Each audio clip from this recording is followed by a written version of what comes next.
최근 영유아들 사이에서 수족구병이나 눈병, 독감과 같은 감염병이 크게 유행하고 있는 것으로 나타났습니다. 어린이집이나 유치원 등 집단생활시설에서 전파될 가능성이 높기 때문에 각별한 주의가 필요한데요. 그래서 이 시간에는 영유아들이 걸리기 쉬운 감염병의 증상과 예방법에 대해 전문가와 함께 자세히 알아보겠습니다. 한림대 강남성심병원 소아청소년과 이정원 교수 전화로 연결됐습니다. 교수님 안녕하십니까? 네, 안녕하세요.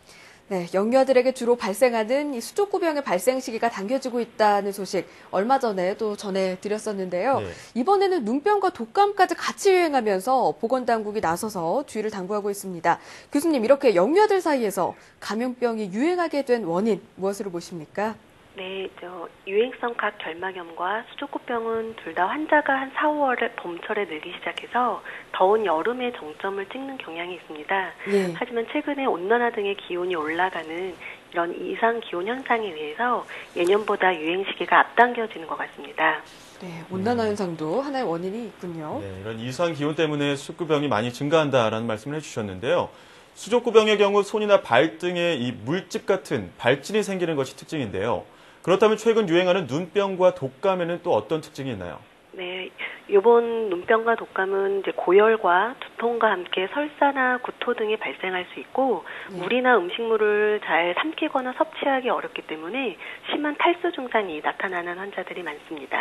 네, 그렇군요. 그런데 영유아들은 무엇보다 어른에 비해서 면역력이 많이 약하지 않습니까? 또 쉽게 감염병에 노출되기 때문에 증상이 나타나면 바로바로 대처하는 게 중요할 것 같은데요. 교수님, 이 질병별로 대처하는 방법 좀 전해주시죠. 네, 이런 유행성 각결막염과 수족구병은 일단 손 씻기가 가장 좋은 예방법입니다. 예. 비누를 사용해서 흐르는 물에 손을 깨끗이 씻고 수건이나 개인 소지품을 다른 사람들과 함께 사용하지 않는 것이 좋습니다. 또한 전염성이 강하기 때문에 어린이집이나 유치원 등의 집단 생활은 가급적 자제하시는 것이 좋겠습니다. 네, 그렇군요. 그런데 교수님, 혹시 이런 감염병들을 제대로 치료하지 못하면 확실히 이 면역력이 약하기 때문에 합병증도 생길 것 같은데요. 합병증이 생길 가능성은 없나요? 네. 수족구병은 대부분 콕사키 바이러스 A16이 원인이며 보통 일주일 정도가 지나면 저절로 낫는 경우가 많습니다. 하지만 엔테로바이러스 71에 감염이 되는 경우 발열이나 두통, 몸이 뻣뻣해지는 증상이 나타나는 뇌수막염이나 뇌염, 마비성 질환 등 신경계 합병증이 발생할 수 있기 때문에 이 경우는 매우 치명적일 수 있기 때문에 주의하셔야 합니다.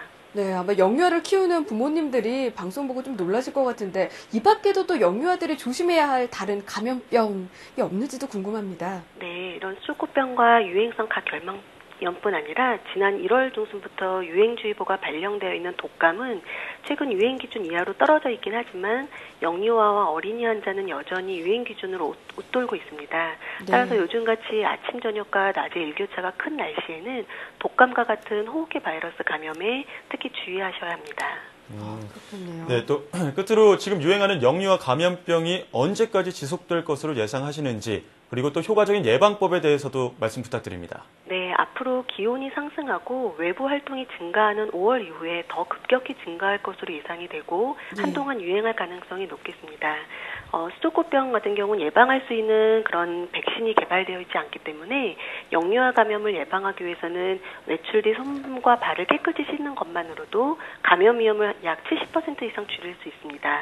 따라서 개인 위생을 철저하게 하고 사람이 많은 곳으로의 외출은 되도록 자제하시는 것이 좋겠습니다. 네, 또 지금 이 시기 특히 청결에 신경 써야 할 것 같습니다. 지금까지 한림대 강남성심병원 소아청소년과 이정원 교수였습니다. 교수님, 오늘 말씀 잘 들었습니다. 네, 감사합니다. 네, 이렇게 요즘처럼 야외 활동이 증가하는 5월에는 감염병 또한 증가한다고 하니까요. 부모님들은 더욱더 영유아 감염병에 주의하셔야 할 것 같습니다. 맞습니다. 저는 또 백신이 개발되어 있지 않다는 점이 가장 또 인상 깊었는데요. 무엇보다 손 씻기 생활을 하는 거 기억하시면 예방에 도움이 되겠습니다.